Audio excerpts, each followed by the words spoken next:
والد کے نام اپنی دن بھر کی مصروفیات کا خط۔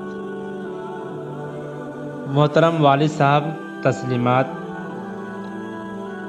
آپ کا شفقت نامہ ملا، پڑھ کر بے حد مسرت ہوئی۔ ان دنوں امتحان کی تیاری میں مصروف ہوں۔ صبح 5 بجے نماز فجر کے وقت اٹھ جاتا ہوں، غسل وغیرہ سے فارغ ہو کر نماز باجماعت ادا کرتا ہوں۔ بعد ازاں ناشتہ کر کے اسکول چلا جاتا ہوں اور دوپہر تک اسکول میں رہتا ہوں۔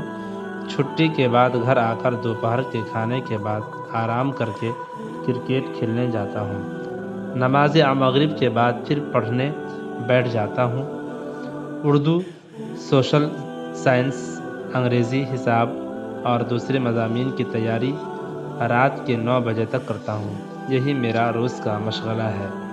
یہاں گھر پر امی، بھائی اور آپا سبھی خیریت سے بخیریت ہیں۔ سب آپ کی خدمت میں سلام پیش کر رہے ہیں۔ آپ کا بیٹا اسلم جاوید۔